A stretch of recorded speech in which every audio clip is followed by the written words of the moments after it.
Quantas vezes você ouviu que a sua sensualidade é sobre o que o outro acha? Pois é, como o óbvio ainda precisa ser dito, a gente fala. Terceirizar nosso amor próprio nunca é uma boa ideia.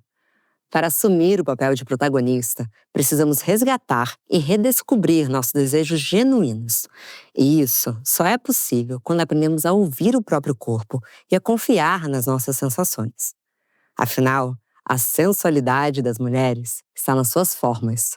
Forma de pensar, de questionar, de criar, de liderar, de encarar e até de mudar o mundo. Paixão é nossa aliada nessa trajetória de autodescoberta, proporcionando sensações poderosas com seus óleos hidratantes corporais. As fragrâncias e texturas são um convite para se conectar com o próprio corpo e celebrar essa liberdade. Bom dia, óbvios! Eu sou Marcela Ceribelli e hoje converso com a ginecologista Marcela McGowan para investigar como a sensualidade feminina foi silenciada e agora ressurge como um ato revolucionário. Spoiler, tem tudo a ver com autoconhecimento e coragem. Bora lá? Bom dia, óbvios! Bom dia, Marcela! Bom dia, Marcela. Seja bem-vinda ao sofá! Obrigada, Mar. Sempre um prazer estar com você. Imenso. É um prazer imenso estar com você. A última vez que a gente se encontrou foi no meio do mar, você lembra disso? Foi num lugar muito especial, Um lugar inclusive. muito especial. É sempre bom estar com você. Normalmente. De todas as conversas que a gente já teve, eu acho que hoje a gente vai fazer um pouquinho diferente. Quero explorar um pouco da sua trajetória para a gente abordar a pauta do dia. Algumas mulheres nascem sabendo quem são e outras vão se entendendo no caminho. Você sabe dizer qual foi o ponto inicial da Marcela que a gente conhece hoje? Eu sei exatamente e eu amo contar essa história porque ela é um marcador. Foi um dia que foi marcador na minha vida e isso é muito interessante. Eu tive uma trajetória bem da princesa, né? Então aquela coisa muito criada nesse estereótipo da menina boazinha, aquela que quer agradar todo mundo. E assim foi, fiz medicina, tudo certinho, namorei anos, Você é caçula? casei. Não sou do meio. Mas eu fui a filha muito boazinha. A minha irmã mais velha deu bastante trabalho. Você nunca deu trabalho? E aí eu vim naquele lugar do não vou dar trabalho, não vou incomodar meus pais, sabe? Sempre fui essa menina. Isso perpetuou durante muitos anos da minha vida. Essa história mudou num dia através da minha profissão. Então eu estava fazendo residência em ginecologia e fui dar um plantão em outra cidade, né? E nesse plantão tinha uma equipe de humanização do parto. Quando eu fui até pro plantão, eu fui pensando, nossa, saco.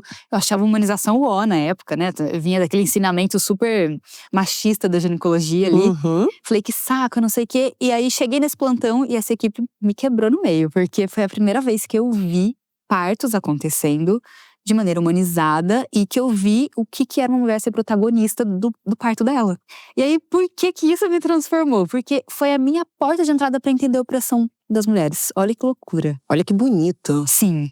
Eu não tinha noção tanto das opressões. Claro que elas me atingiram em lugares horríveis, em lugares mais leves, mas talvez no privilégio eu não sabia dar nome a isso, né? Sim. Então eu não sabia que isso era, que as mulheres se sentiam tão oprimidas e que isso tinha um nome, que isso era um conjunto de coisas para serem observadas. Como parto.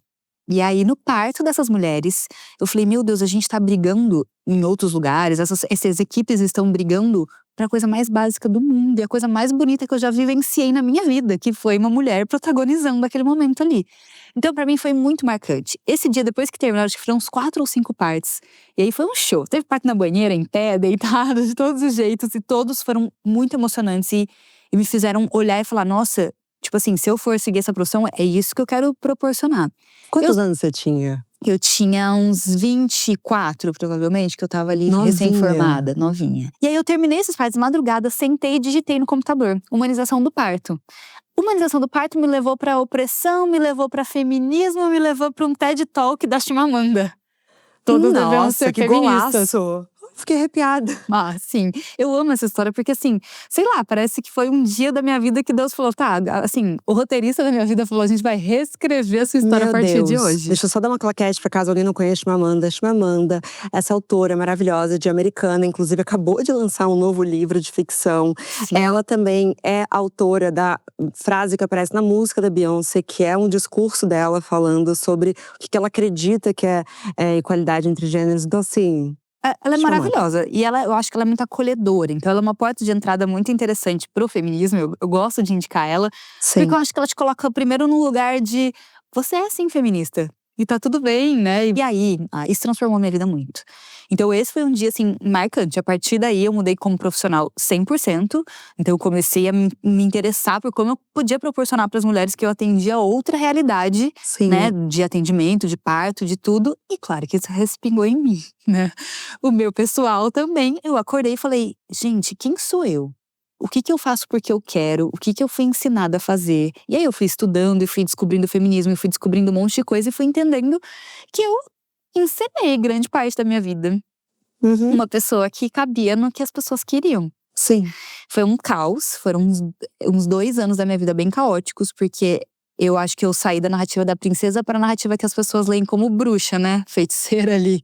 Então foi a bruxa mesmo. Então eu divorciei, as pessoas acharam isso um grande escândalo. Eu comecei a lutar pela humanização do parto, e eu virei, tipo, uma pessoa mal vista, sabe? Nos hospitais, Mal assim. vista? Por que Mas incomoda nesses ambientes a humanização de um parto? incomoda porque eu acho que ela vem transgredir uma regra muito patriarcal e que dominou a medicina, né? A medicina virou… o parto virou sobre o profissional e não sobre a mãe. E a gente tem a gente tem um sistema de cuidado no mundo, né, de saúde, hierarquizado, onde as mulheres são lidas como se não tivessem autonomia do próprio corpo ou autonomia de decidir, né? A gente Sim. vê isso em diversas discussões. Nossa, bom, eu nasci em 1990, eu tenho um irmão gêmeo, então minha mãe teve um parto de gêmeos, em que ela engordou, que é esperado, mas nos anos Sim. 90 tinha menos informação. Então, pra você ter uma ideia, quando já se dizia assim, se você tá grávida, come em dobro.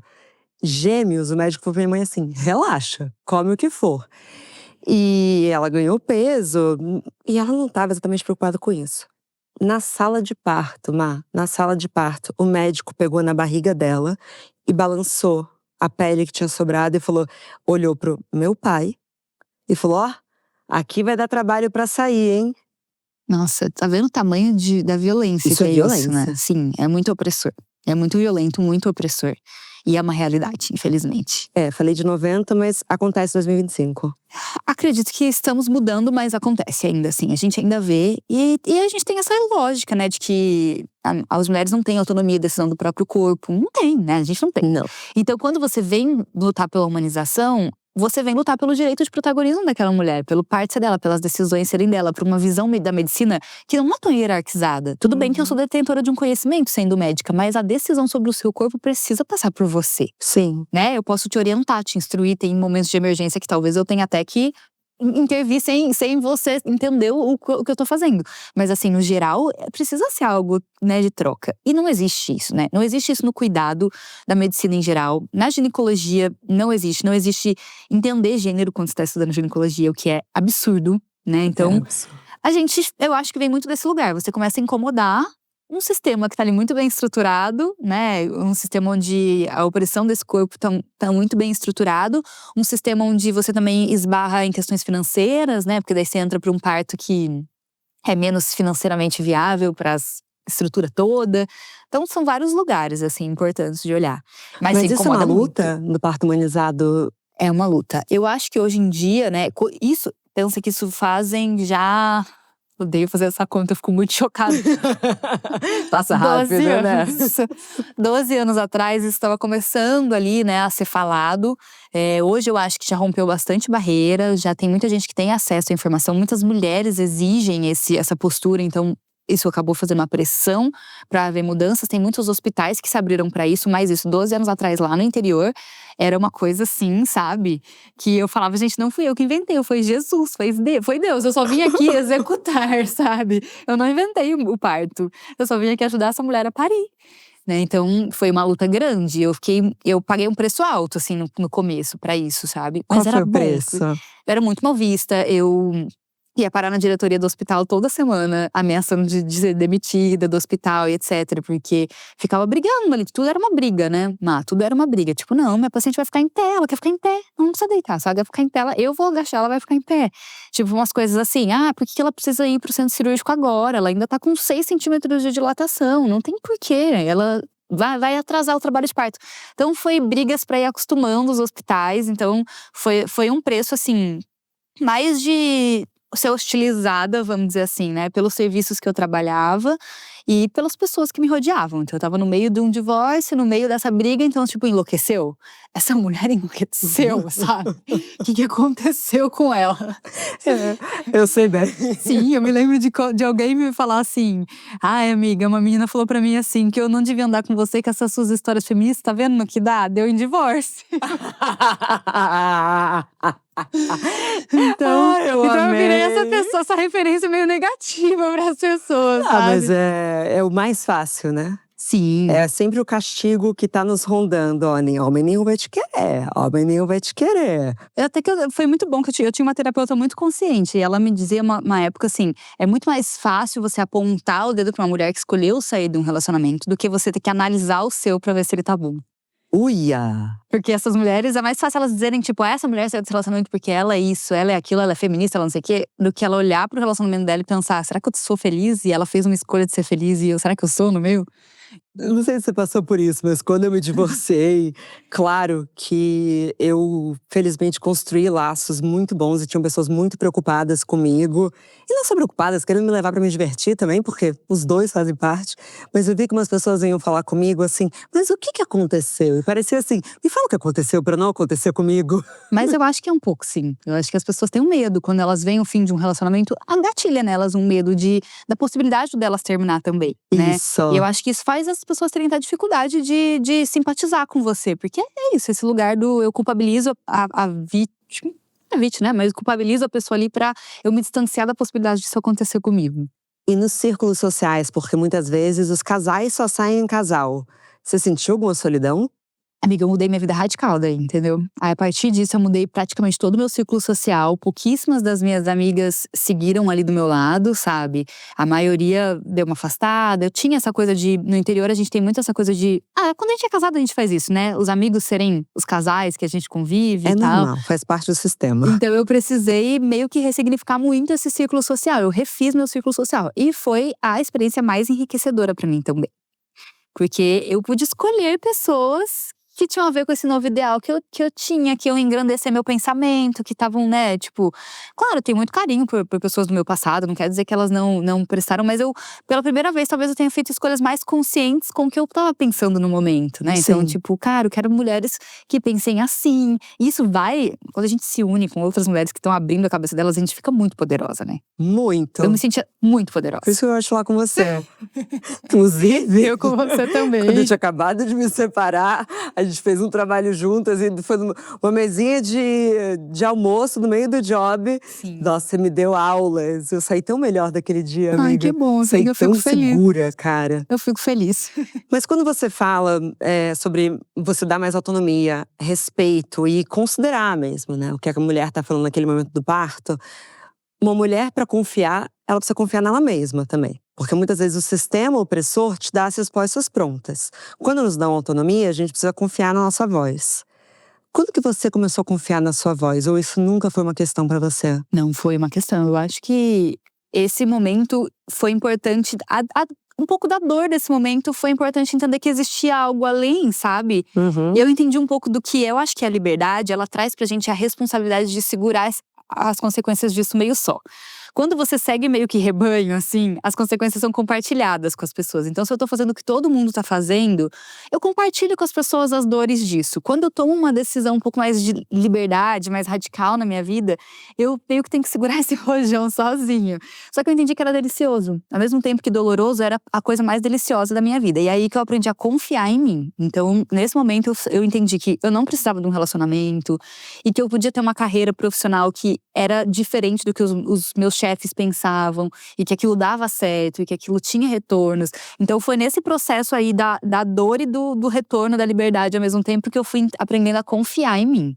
E eu acho que é um processo, a gente vai o tempo todo colocando essa confiança à prova, né? Eu falo, a palavra autoconfiança, ela é maravilhosa e ela é uma das mais difíceis da gente segurar no colo, assim. Muito. Porque a gente vai sendo colocada à prova o tempo todo, né, em relação a ela.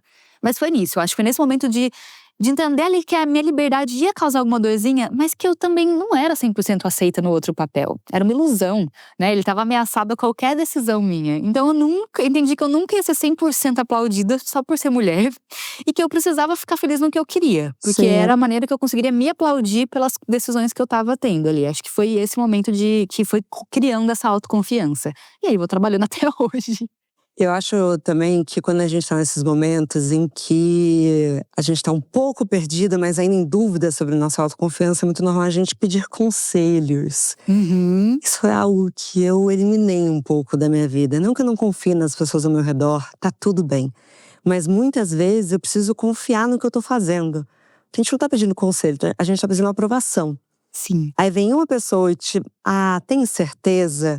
Aí você já cai inteira. Sim. É saber com quem que você vai falar primeiro. Filtrar, né? Filtrar. Eu acho que uma das coisas mais poderosas, talvez, do que pedir conselho é ver histórias, ouvir as pessoas contando histórias, ver histórias das pessoas que deram certo, sabe? Ouvir narrativas, ouvir mulheres poderosas contando. Isso acho que te ajuda mais ali, né? A ferir, porque a gente tá procurando a aprovação, né? E quando a gente tá indo pra esse caminho de buscar liberdade, ele é mais frágil ainda, porque você queria que alguém te desse colo, você queria que alguém te dissesse, não, e às vezes você não vai encontrar, porque as pessoas também têm medo de exercer isso. Então eu acho que o mais legal do que pedir conselho, às vezes, é observar, seguir mulheres, ouvir coisas. Por exemplo, a Amanda, pra mim, foi um presente do céu. Tudo que essa mulher fez depois, sabe? Tudo que eu consumi sobre ela foi um presente. E ela foi me abrindo outras mulheres que criavam narrativas potentes na internet, nas redes, e criando ali esse lugar mais de segurança pra mim, de olhar que existiam outras possibilidades e outros tipos de felicidade, outros tipos de potência pra ser vivido. Isso foi muito precioso, assim, mas acho que foi mais essa observação do que pedir o conselho. Sim. O conselho é complicado, porque é muito individual, às vezes as pessoas estão agindo no medo delas. As pessoas têm medo de te aconselhar também, porque como eu vou te dizer, não? Divorcia sim, fica tranquila, vai dar tudo certo. Vai que vai, gata. Vai dar tudo certo. Geralmente, quem tá casada fala pra você continuar casada, e quem tá solteira fala pra você ficar solteira. Você fala, acho que eu preciso de terapia. Eu acho que a terapia, exato, a terapia é um outro ponto que eu ia falar, que é um lugar seguro pra você se avaliar, né, em relação ao que você tá sentindo. A terapia me ajudou muito, porque muitas das coisas que a gente tá sentindo não são exatamente o que a gente acha que são, né? Então, no meu divórcio, por exemplo, muitas das coisas que eu achava que era amor ou apego, era culpa, né? Então ela pensava, não, na verdade, né, ela me ajudava a elaborar do tipo, será que não tô me sentindo culpada por ser a mulher que põe um ponto final no relacionamento? Ou simplesmente porque eu vou machucar uma pessoa nesse processo? E a síndrome da boazinha não me deixa machucar uma pessoa nesse processo? Sim. Eu falo sobre isso, inclusive, no meu livro novo, que muitas vezes a gente fica presa, e eu fiquei também, que é o vórtice de qual vai ser a narrativa externa.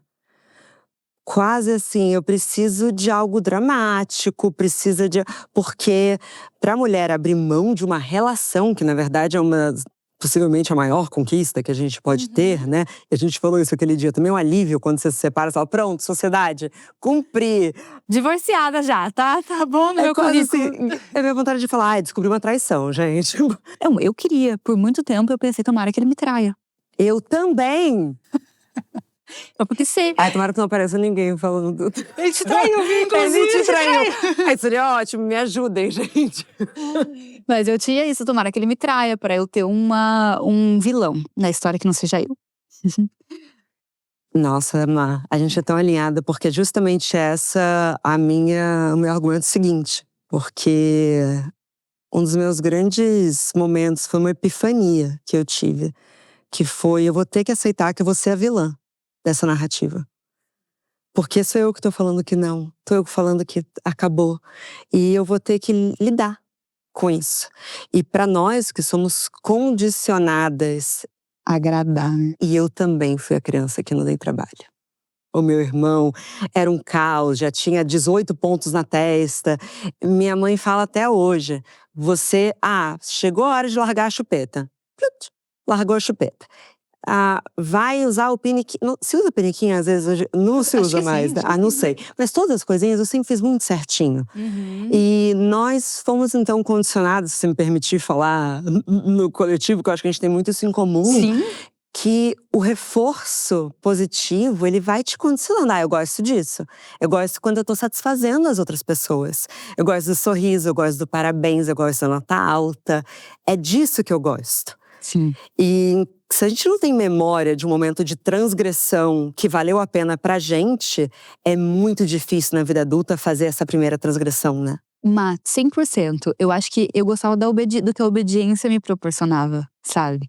Ser uma menina obediente era o que minha mãe mais valorizava, tá? E assim, não por mal, né? Mas Claro que a não. frase que ela mais falava pras pessoas sobre mim, ela não me dá nenhum trabalho.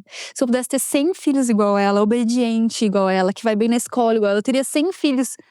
E aí, esse era o meu lugar dentro da minha família. Claro, porque todo mundo ocupa um papel dentro da Sim. família. Esse era o meu lugar, a filha inteligente, boazinha, que não dá trabalho nenhum. E que foi ser a esposa inteligente, boazinha, que não dá trabalho nenhum. Até que eu dei trabalho. E aí eu dei trabalho e foi um choque para as pessoas. Isso que é o mais complicado de quando você é essa pessoa que segue esse roteiro da boazinha. Porque você choca as pessoas quando você começa a falar não. E esse choque também te choca, porque você também. Porque as pessoas estão reagindo muito negativamente, né? Então as pessoas falavam, você mudou da água pro vinho. E sim. Eu tinha mudado. Sim, eu tinha despertado por uma coisa que eu não sabia que eu precisava despertar. Então, sim, eu cansei de falar sim, eu comecei a falar não, eu comecei a ser egoísta. E essa palavra me matava, né? Eu me lembro que do meu divórcio, uma das palavras que as pessoas mais falavam é que eu tinha sido egoísta. Eu sei. E aí, terapia de novo, o privilégio da terapia. Né? Mas como é fácil, né? O homem virar coitadinho e você virar vilã. Ah, sim. Ninguém nem sabia o que acontecia por trás, ninguém nem sabia os meus motivos, mas não queriam saber. Ele te ama e tá sofrendo, então você que é ruim. Você que saiu de casa, você que é ruim. Então eu só ia ter a minha liberdade poética se ele tivesse me traído. Talvez ainda, porque talvez ainda tivesse gente que ia me engessar no roteiro que você tem que perdoar, né? É assim mesmo. Edificar o lar. Edificar o meu lar. Mas eu fui a vilã. E você falou uma frase que é a frase que eu luto ainda até hoje. Foi a primeira vez na minha vida, mas a gente vai ser vilão da história das pessoas. Isso não significa que você está fazendo mal para as pessoas. Significa que na história delas, você teve um papel de negar uma coisa que ela queria. Isso. Né? E isso precisa acontecer, Má. Só que é muito ruim se ver nesse lugar, né? Esse lugar, pra mim, sempre foi muito difícil. Até hoje é. Eu transgredi isso em relacionamento, foi esse primeiro lugar. Depois eu precisei transgredir profissionalmente. E até hoje eu vou nesse lugar. Então, por exemplo, hoje que eu empreendo, é uma relação profissional diferente de transgredir o hospital que eu trabalhava, né? Porque daí eu era meio que eu por mim, e daí tava transgredindo e tomava ali as minhas broncas e pronto. Hoje, empreendendo, como que eu vou ser ruim para um colaborador, né? Ruim no sentido de vou dizer não para um colaborador. Nossa, foi uma lição também. Bom, óbvio, faz 10 anos esse ano. E o que eu fui entendendo com o tempo é que, primeiro, as pessoas estão fazendo o melhor que elas podem. E isso já tira um pouco de uma ansiedade, muitas vezes, quando você tem liderança, que eu vejo, né? Nossa, mas por que não tá indo? Porque é o melhor que essa pessoa consegue.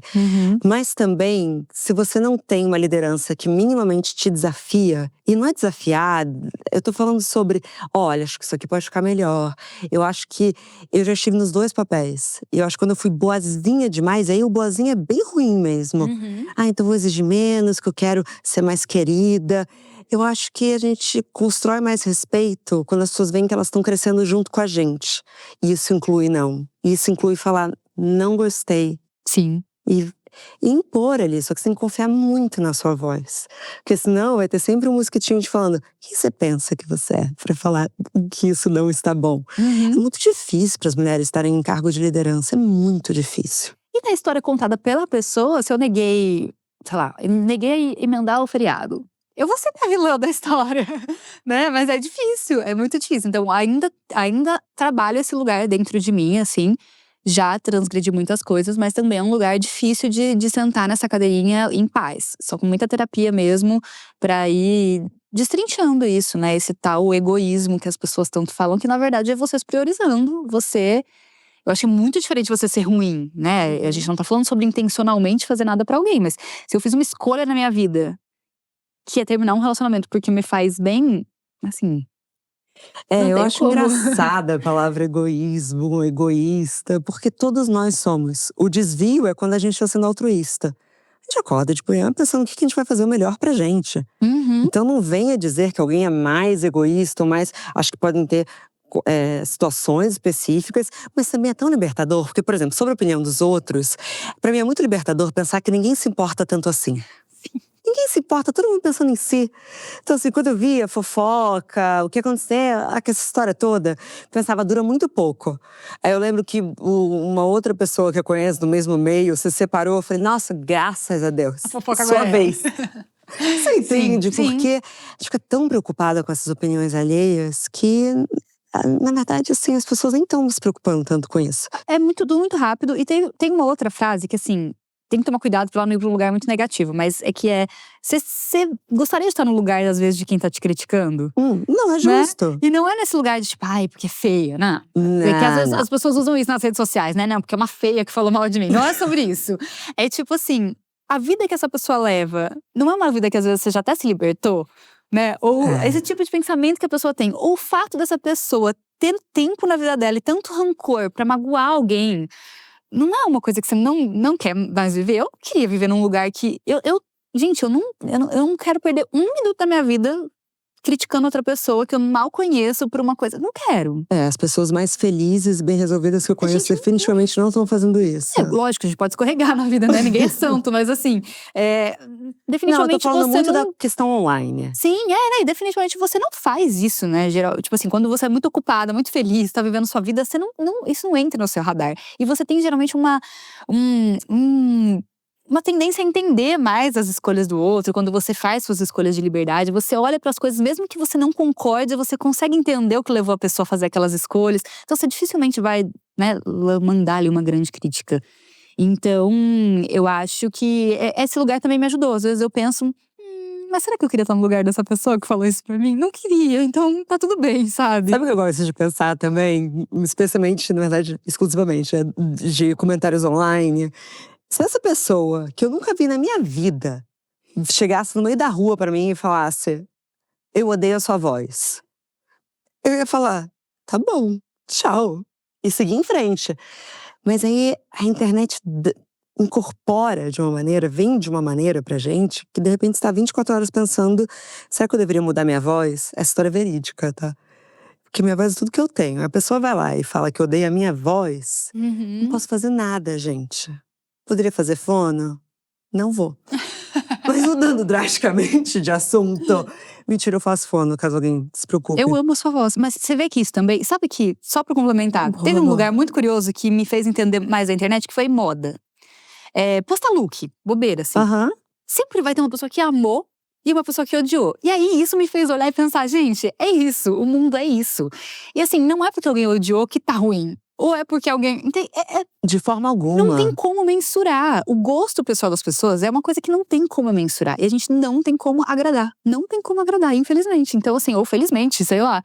Então a gente precisa se agradar. A gente precisa ser o mais autêntica que der. Porque você não vai conseguir comprar e fazer todo mundo gostar de você. E se você tá fazendo todo mundo gostar de você, provavelmente você tá se machucando.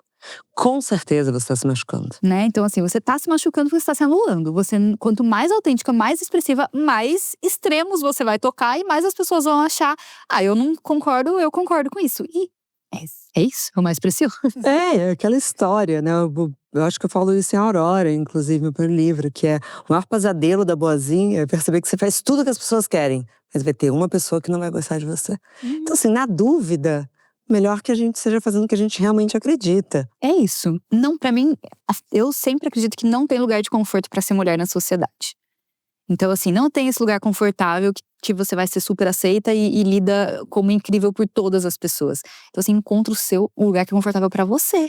Porque aí, a crítica não vai te pegar. Porque você tá feliz, né? Eu tô feliz, então assim… Paciência, você vai falar de mim? Não sei, paciência, sabe? Eu tô feliz. E é isso que vai me importar, assim. Porque se a gente estiver interpretando, fingindo, além de lidar com a crítica, você tá lidando com a sua dor. Então, assim, não faça isso, sabe? Lide com a crítica no seu lugar de conforto, onde você é confortável com você. Confortável pros outros, você não vai estar nunca sendo mulher na sociedade. Nunca, nunca, nunca.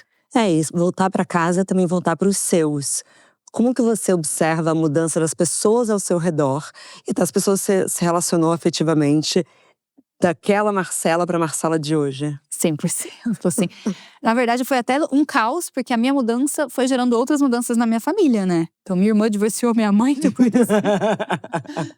Mas eu acho que a gente vai muito nesse movimento de ver outra pessoa sendo autêntica e feliz. E o meu movimento também foi impulsionado. Eu tenho um irmão trans. A liberdade do meu irmão foi uma das coisas mais impulsionadoras dentro da nossa família. Acho que isso vale também ser dito. Foi Por mais ou favor. menos no mesmo momento ali Uau! que aconteceu tudo isso. Ele também começou a sua transição.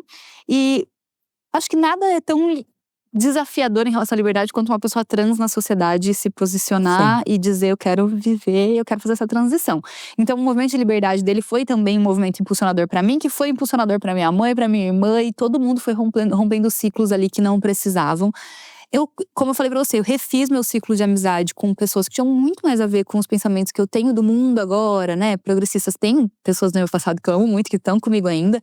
Mas pude agregar na minha vida essas novas pessoas. E eu mudei 100% em relação ao relacionamento, né? Assim, porque daí eu sabia quem eu era. Uhum. Não sei se a gente sempre tem resposta final sobre o que a gente é. Acho que a gente tá sempre construindo essa resposta. Não somos sempre as mesmas, né? A Mas gente vai acho se reconhecendo. que, pela primeira vez, eu sabia muito do que eu não queria, pelo menos. Ou desse movimento de eu não vou mais me encaixar, assim. Eu vou querer ser mais autêntica possível. Eu quero experimentar coisas, eu quero viver coisas, eu quero experimentar. Sim. Eu quero viver, eu quero ser, sabe? Eu não quero mais aprovação das pessoas em massa. Eu quero, tipo, ser feliz com essa pessoa que eu sou.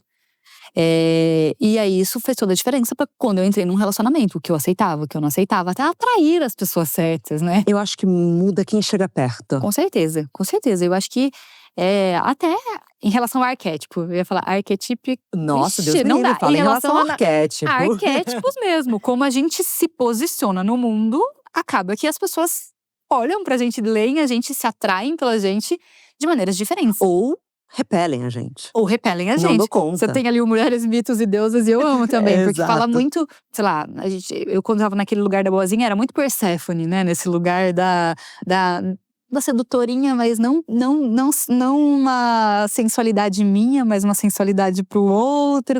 Aquela coisa meio infantilizada, que alguém vai cuidar. Aí quase assim, me salva. Me salva. E isso atraiu um perfil muito específico de pessoas, né? E quando eu saí, mudou totalmente. Quando eu vi pra um outro lugar, assim, eu acho que eu fui muito Afrodite durante um tempo depois, assim, nesse lugar muito… Eu tava me achando uma super heroína por ter me salvado da minha própria história. Quando eu saí desse lugar, eu me salvei ali. Eu acho que aí eu comecei a atrair outro tipo de pessoa. Que era uma pessoa que conseguia lidar com uma mulher segura. Uhum. Isso foi algo que até em terapia eu tratei na época, né? Porque ela falava, se você ficar se apresentando pro mundo como essa mulher frágil, mas depois quando a pessoa leva pra casa, você esse furacão, vai ser um conflito gigante com quem você vai se relacionar. Bom conselho. Se apresente, comece a se apresentar, entende por que você tá com dificuldade de se apresentar pro mundo. Sim. Como a mulher que você é mesmo, assim. Que você não é frágil, você não é uma pessoa que busca cuidados nas suas relações. Eu nunca fui. Mas passava essa imagem. E aí tinha um conflito grande. Sabe o que foi muito interessante pra mim? Foi um exercício que a minha psicanalista me passou. Comece a ir sozinha para os lugares. Nossa, é um desafio, né? Era impossível pra mim. Hoje eu faço tudo sozinha. Sim. Eu amo, mas era um desafio gigantesco. Evento social, esses eventos de trabalho. Vai sozinha. Sustenta a sua presença, quem você é. Cara, isso mudou minha vida. É muito bom mesmo. Sobre como eu me porto. Às vezes falam, nossa, se porta tão segura. Eu falo, não sei se é segura. Eu tenho meus demônios. É óbvio que eu tenho. Eu até brinco. Vocês acham que eu sou imune a essa sociedade? Eu também tô no Instagram, também tô vendo mulheres com outro padrão de beleza. Tudo isso atravessa a gente. Não é porque eu tô apresentando esse programa que, não, de boa, Má, acordo todos os dias e falo, vai, guerreira. Não é isso. Isso é um romance. Mas conseguir se bastar um tanto que seja pra essas coisas virem e você repelir. Sim. Você entende? Pensamentos que atravessam, aí você fala, não, volta. Você milita pra você mesma, né? Uhum. Eu acho que o que traz pra gente… É muito legal você falar isso, porque as pessoas também têm essa impressão. Ainda mais que eu falo de sexualidade. Nossa, meu Deus, não tem segurança nenhuma, não tem problema nenhum. Nossa, um monte. Só que a diferença é isso. Quando ele vem, eu tenho consciência de onde ele vem.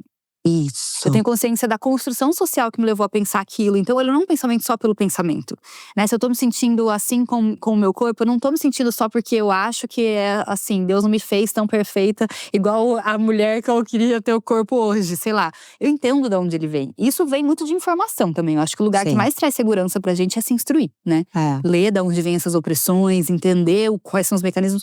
Porque ela vai te atingir. É o que você falou, a gente tá imersa na mesma sociedade que todo mundo. Sim. Eu posso saber de tudo, ainda assim tem dias que eu acordo e penso, ai, queria meu corpo isso aqui, uma coisa. Só que daí eu sei de onde vem. Exatamente. É diferente, eu sei exatamente de onde vem essa opressão. Então eu sei lidar com ela. É.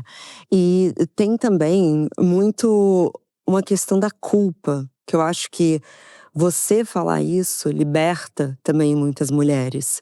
Porque muitas mulheres que já estão numa etapa de consciência, de estudo sobre tudo isso, pensam, nossa, que adianta eu estar ouvindo Bon Jovi, ouvindo a Marcela McGowan, mas a minha vida ainda não está, eu ainda não estou imune a tudo isso.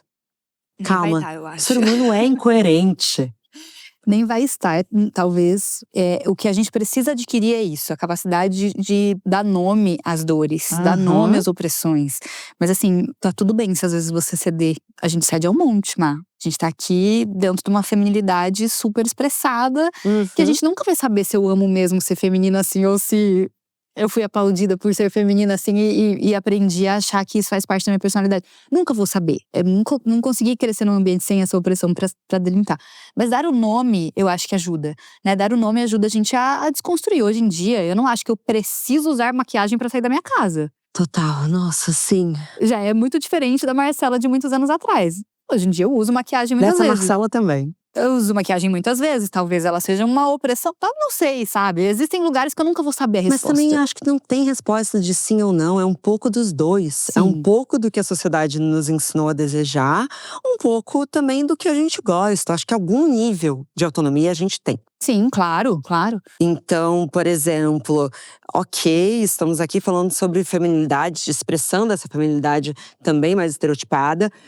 Mas você sabe o seu limite do que você faria com o seu corpo em relação a cirurgias plásticas, por exemplo. 100%. Quais são os desconfortos que você passaria em prol de uma opressão estética? Às vezes, tá vendo o Instagram na madrugada, dá vontade de fazer uma rinoplastia? Às vezes, você lembra que seu nariz é um sonho. Ai, Marcelo, mas dá vontade, entendeu? Sim. Você fala, uma rino? Ah, não. Para, Marcelo. Para com isso, desliga o Instagram. Para, não é o nariz. Eu acho que isso é o mais importante. E o mais importante é entender que o seu valor não está atrelado a isso. Acho que talvez seja o mais importante de todos os entendimentos que a gente precisa ter, sabe? Assim, a gente vai fazer um monte de coisa, a gente nunca vai saber quais dessas coisas realmente a gente quer ou a gente tá fazendo porque foi ensinado a fazer. Mas saber que o seu valor não está atrelado a isso é o mais precioso, assim. Então eu era aquela mulher que, jamais que eu vou pra cama com alguém sentada depilada. Porque se eu não tiver impecável fisicamente, o meu valor nesse sentido está muito atrelado a isso. Sabe, jamais, é isso. Ou, nossa, eu nunca sairia de casa de novo sem maquiagem, porque senão, qual é a leitura das pessoas sobre mim? Não existe mais, né?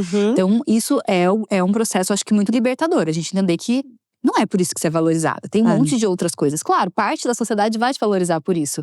Mas é a parte que eu te garanto que você não quer agradar. Não é essa galera que você quer agradar. Porque também dura muito pouco. Sim. E essa é uma realidade. Eu vou fazer 35, você vai fazer 36, é isso? E eu não sei se você tem sentido isso com pessoas que você conhece desde sempre, assim. A beleza feminina está atrelada à juventude. Ponto. Final, exatamente. Ponto final. A gente tem o obsoletismo programado. E aí, deixando claro que estamos na internet. Tem mulheres deslumbrantes de 80 anos. Eu não estou falando de uma opinião pessoal. Sim. Estou falando sobre sistema. Sim. E às vezes eu penso que é o melhor investimento que eu fiz pra mim quando eu ainda tinha a frutinha dos 20 anos, aquela década, né? Dura tão pouco, gente, passa rápido. Foi ter investido em questões que não eram relacionadas à minha aparência física. Eu também. Estudar. É onde eu me sinto segura. Repertório. Porque hoje a sua segurança tá no enquanto seu cabelo tá bonito hoje? Não. Isso, olha que curioso, quando eu fui pro reality que eu fui, eu tava nesse processo de desconstrução ali, ó, florescendo. O reality foi 1 ano e meio, 2 anos mais ou menos depois desse processo de transformação. Eu tava no ápice, né? De feliz, de achando que eu tinha descoberto o maior segredo da humanidade. Tava ali vivendo minha vida no ápice. Quando eu fui selecionada, a primeira coisa que eu pensei foi: meu bumbum em 4K na TV. Não tenho esse corpo. Não tenho esse corpo pra isso. Quem eram as participantes antigas, né? Que geralmente eram aquele estereótipo que a gente tem do que é ser sexy, do E que é as ser câmeras bonito, antigas? do que é ser. Do que é. Não, eu digo assim, eu imaginava quem era o padrão de beleza pra estar dentro daquele reality. E aí eu cheguei dentro da casa e, de fato, tinha umas mulheres muito deslumbrantes. Bianca Andrade, Mariana, não sei o quê. Muitas mulheres deslumbrantes. Nossa, isso me deu insegurança lá dentro na primeira semana. Minha querida, desculpa, 1 semana com Mari Gonzalez, eu não sei. Ela é muito gata. Linda. Você entende que é complicado. Não, entendo. Mas eu gosto de olhar pra essas mulheres igual você olha pra um quadro. A gente precisa conseguir olhar pra uma beleza de uma outra mulher e falar: que linda. Sim. E não voltar pra gente. Sim. Não é um espelho. Mari não é um espelho da Marcela. Mari é simplesmente uma mulher linda, assim como, sei lá, um jardim é lindo. Você consegue entender? Sim. Eu não tô sendo E até porque, poliana. eu não sei, eu hoje em dia fui treinando muito meu olhar, eu vejo beleza muito diferente em muitas pessoas. Então eu consegui também contemplar a beleza das pessoas sem entender que isso me interferia. Mas lá dentro, aí eu comecei a refletir lá dentro. Cara, você não tem o bumbum né, de Miss Bumbum, porque você não foi escolhida por isso. Não foi esse o motivo que você foi selecionado pra estar aqui, obviamente. Então, o que você, né? E aí eu comecei a resgatar um pouco de valor, assim. E aí, poxa, eu tô aqui porque eu tenho uma história super interessante, porque eu estudei um monte de coisa, eu trabalho com um assunto super legal, eu falo disso abertamente. E aí então isso é muito fortalecedor. Então, trabalhar coisas que fortalecem a gente além da imagem é muito precioso. Porque é o que você falou, a gente vai envelhecer, a gente perde na sociedade este lugar da beleza, né? Espero que acho que agora mudou um pouco, mas ainda assim, pra sociedade em geral. Pra sociedade em geral tem uma perda. A gente tem gente hoje em dia que tem outra sensibilidade de olhar, né? Você fala assim, sobre isso depois e da tal. Margot Robbie, os comentários dos Red Pills sobre ela em Barbie, chamando ela de velha. É assustador, né, amiga? Eles existem. Sim, eles existem, infelizmente. Imagina você estar suscetível a isso. Sim. Porque eu sempre falo, é uma frase clichê, mas é verdade. Na melhor das hipóteses, a gente envelhece. A outra possibilidade, eu não tô afim, quero ficar aqui um péssimo. tempão. Eu falo, é o melhor cenário que a gente pode ter, envelhecer. Exato. Não tem, o outro é muito triste. E você pensou nisso chegando na casa ou você já pensava nisso antes de entrar? Quando eu fui selecionada, eu já comecei a ficar meio insegura com isso. Falei, poxa, e eles te selecionam assim, você sabe, você descobre no dia, né? Então não dava nem entender eu fazer uns abdominais, nada, nem resolver mais nada ali, né? Já comecei ali a ficar um pouco noiada. Quando eu vi as meninas na casa, isso me bateu bastante insegurança. E aí eu tive que fazer um pouco desse movimento do por quê, né? Tipo, por que eu seria escolhida pra estar aqui? E eu entendi que eram outras coisas, até por tudo que eu respondi na entrevista, por tudo que eu disse, eu tinha certeza que eram por outros motivos. E aí foi um lugar interessante de trabalhar. E foi um lugar que me salvou muito também no meu pós. Que foi quando eu saí, daí sofri todo tipo de hate possível, imaginável. Foi minha profissão que me ajudou a resgatar. Porque as minhas pacientes falavam coisas muito lindas, as mulheres que eu já tinha atendido. E aí eu tenho um valor muito grande social, né? Além do valor que eu tenho que eu tenho que segurar pra mim, eu tenho um valor social, sempre tive um valor social muito grande. Eu realmente fui muito preocupada com a vida dessas mulheres. Eu realmente fiz um trabalho pra mudar um pouquinho da realidade de quem eu podia ali. Então, é nisso que a gente vai fundamentando. Então, sim, estudar, trabalhar, produzir, contribuir pro mundo hoje, pra mim é uma das coisas mais importantes. Até me ajudou a fazer as pazes com essa questão do envelhecimento, que é uma questão que pega a gente em algum momento. Claro que pega. Né? Um momento que você pensa, meu Deus, e agora eu tenho 30 e poucos? E é isso, já daqui pra frente eu só vou envelhecer cada vez mais. Que é a questão da fertilidade, né? Que tá atrelada justamente a mulher está sensual enquanto ela está fértil. Sendo que a sensualidade… O que é sensualidade pra você, Má? Ela é de fato uma energia. E pra mim a palavra que vem atrelada com sensualidade é a autenticidade. Eu nunca vi pessoas tão sensuais na minha vida quanto pessoas muito autênticas. Assim, e isso pra mim sempre foi ficando muito claro na minha vida. Depois que comecei a me relacionar com mulheres, ficou ainda mais transparente. Sempre tinha aquelas mulheres que às vezes era o padrão que a sociedade considera, né, o que é sensual. Porque eu acho que isso é muito, muito interessante. A sociedade caminha pra levar a gente a pensar que a sensualidade tem a ver com estética. Né? Então, se você preencher pré-requisitos físicos, você pode ser enquadrada como uma mulher sensual.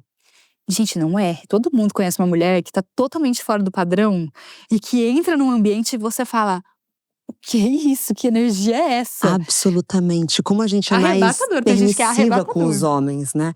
Quantas mulheres falam…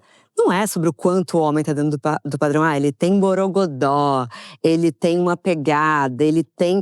É outra coisa, é uma energia, ele tem presença. Sim. Mas aí quando a gente olha pra nós mesmos, não, tem que estar dentro do padrão.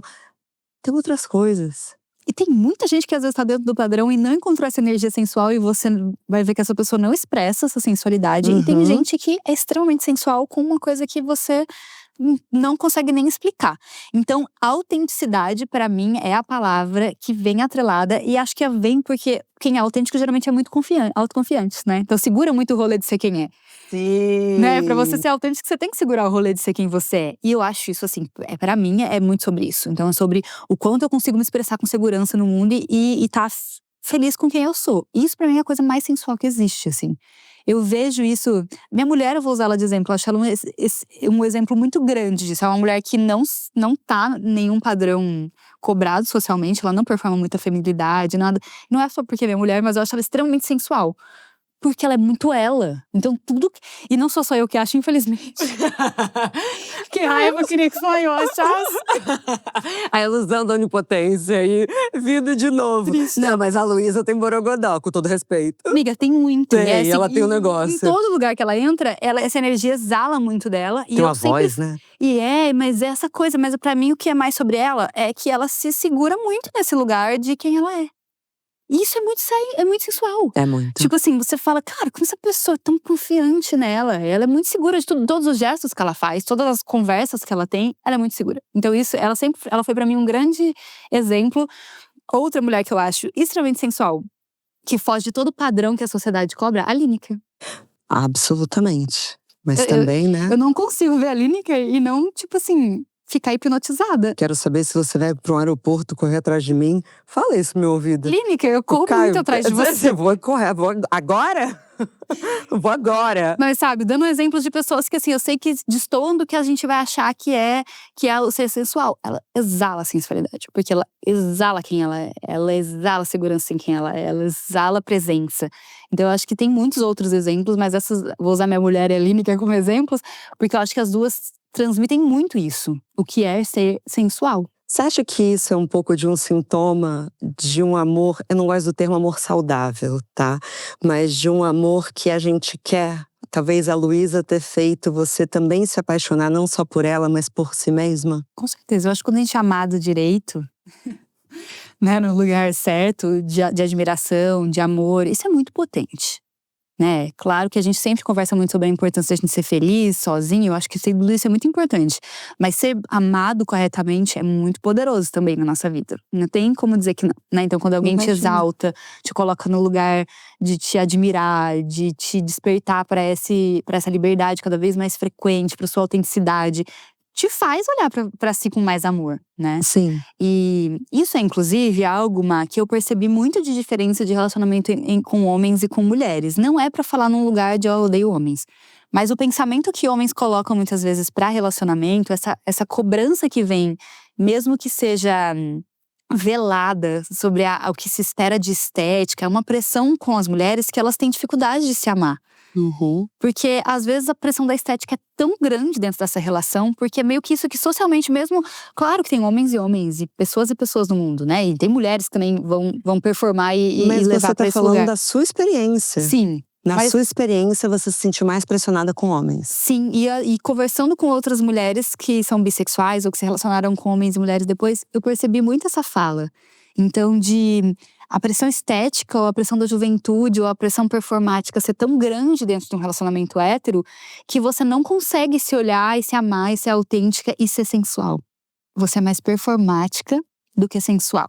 Qual é a diferença, Má? Performance pra mim é algo que você faz para agradar o olhar do outro. Então Aham. não é um lugar que você encontrou em você de expressão.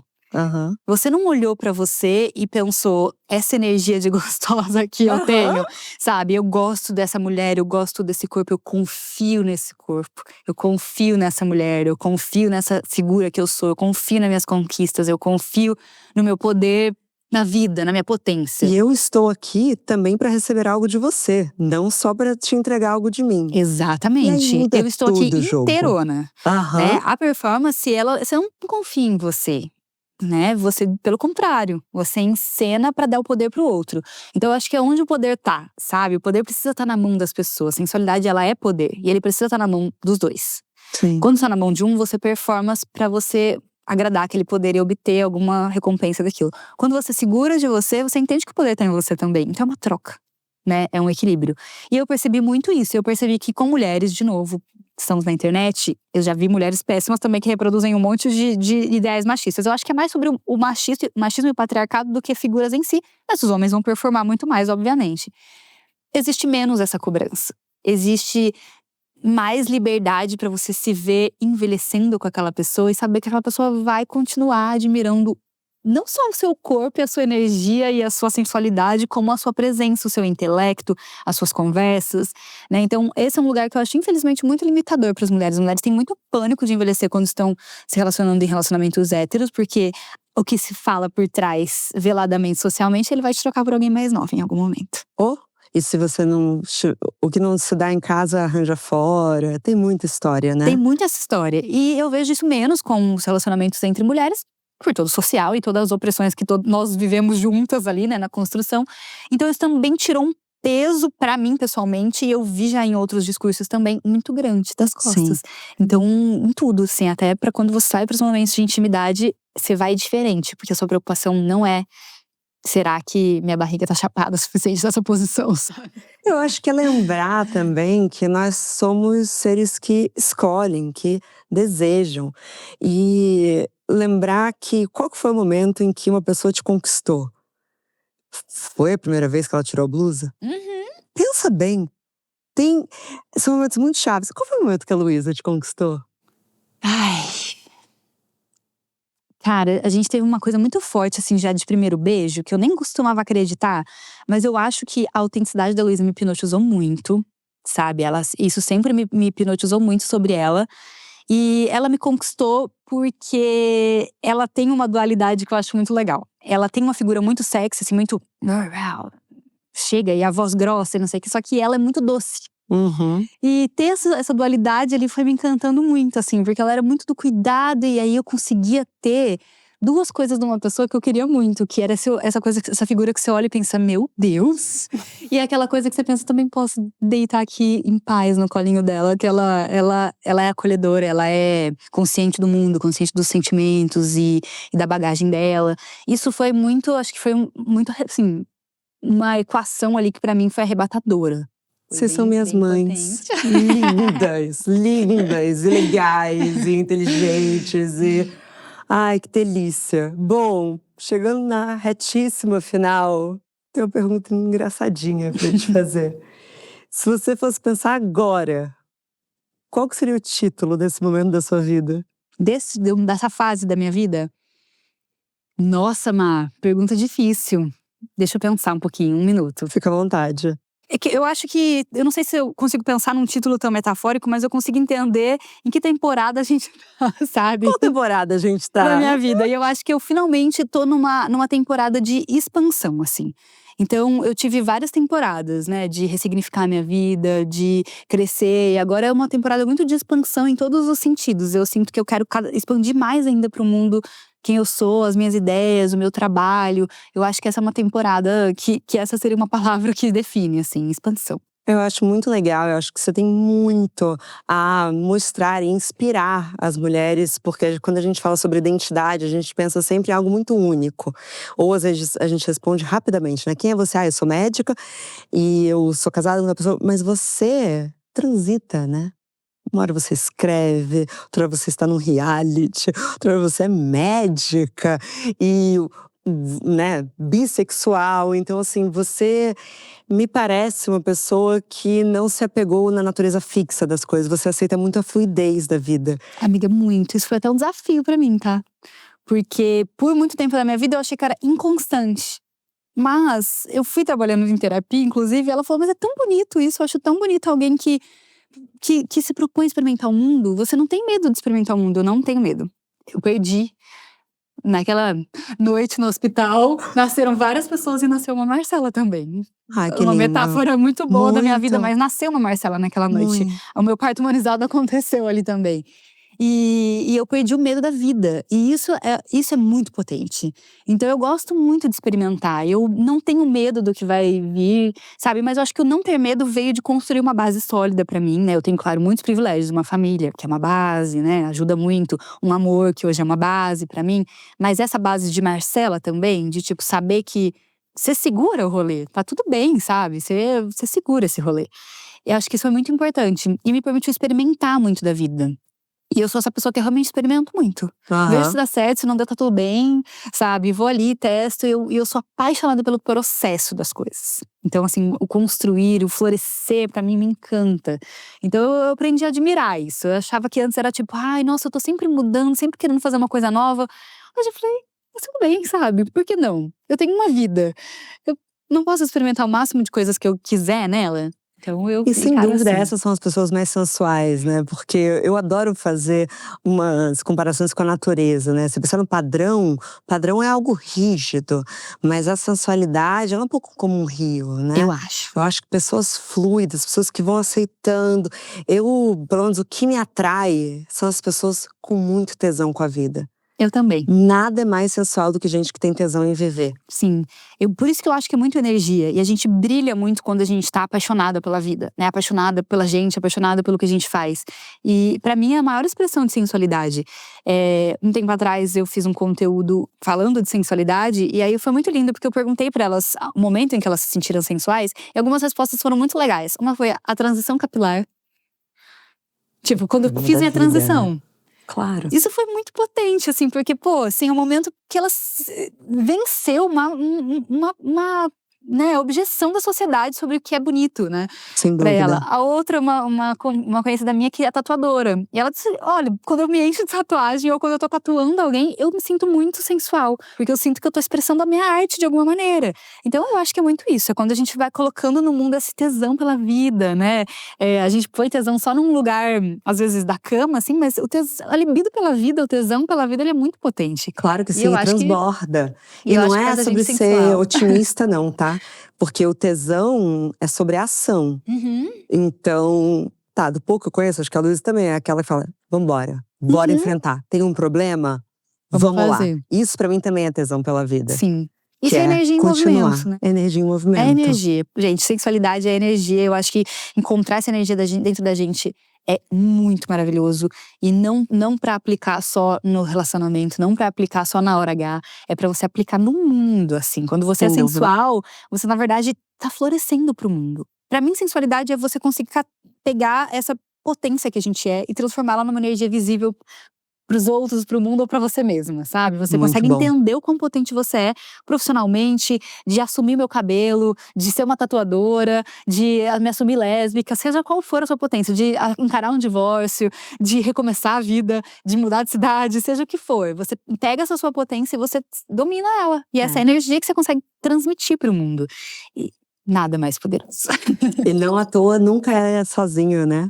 Não. Olha o que aconteceu com a sua família. A gente vai junto. A gente mobiliza, não tem como. Quando você vê alguém se libertando, né? Você mobiliza. Eu falo que a gente vai promovendo essas mudanças quase sem querer. Assim, porque você encoraja. A liberdade, ela é encorajadora. Quando alguém vê que alguém rompeu com o sistema e deu tudo certo, você também pensa, tudo bem, consigo romper com isso aqui. Sempre tem alguém que vai pular primeiro na piscina, né? Pra falar como é que tá a temperatura da água. Sim. Sim, e eu acho importante. Sempre começa gelado, mas depois vai ficando tão confortável. É tão bom. É, tão bom. Eu hoje em dia, eu acho que… Eu falo muito essa palavra, mas é que liberdade pra mim é a coisa mais preciosa que eu conquistei, assim. Eu não consigo olhar pra aquela outra Marcela, eu penso, cara… ela era presa. Ela era tipo a Alice quando toma as gotinhas e fica dentro da casinha muito grande, mas a casinha não deixa ela expandida ali. Era muito essa sensação. Então, poder fazer as minhas escolhas trouxe muita responsabilidade pessoal, né? Então, quando eu faço as escolhas, eu lido sozinha, se elas não derem. Às vezes eu lido muito sozinha, se elas não derem tão certo assim. Tá tudo bem, sabe? Tá tudo bem. Eu acho que tá tudo muito bem. A gente é capaz, a gente consegue. A gente é muito mais potente do que a gente consegue. Você falou uma coisa que você descobriu que você conseguia ir em eventos sozinhas, que você conseguia fazer as coisas sozinha. Isso é muito legal. Eu descobri uma coisa recentemente que era com coisas de casa. Eu descobri que eu sou muito forte, que eu aguento levantar coisas e pregar quadros e fazer coisas que eu nunca tinha ousado fazer. E isso foi tão legal pra mim, sabe? Esses dias eu me peguei subindo um negócio super pesado. Falei, gente, eu super consigo fazer coisas que eu achei que eu não conseguia. Me fala uma coisa dessa, porque isso é a assinatura de chapadinha de endorfina, que é a minha paixão, que é se apaixone pelas coisas incríveis que seu corpo é capaz de fazer, que é justamente isso. É não olhar o nosso corpo como um objeto a ser admirado, mas como essa máquina potente. Quando você descobre que você tem qualquer nível de talento para algo. Nossa, eu também passei por isso recentemente, por fazer stand-up paddle. Stand-up. Nunca tinha feito. Não, faz uns 6 meses. Mas de qualquer maneira. Só que eu faço yoga há 7 anos. Eu não fazia a menor ideia de que eu tinha tanto equilíbrio. Eu não caí nenhuma vez, eu não caio por nada daquilo ali. Acho que minha autoestima nunca esteve tão alta. E não tinha nada a ver com como eu estava naquela prancha. Não estava… E outra, que alívio que é até de biquíni.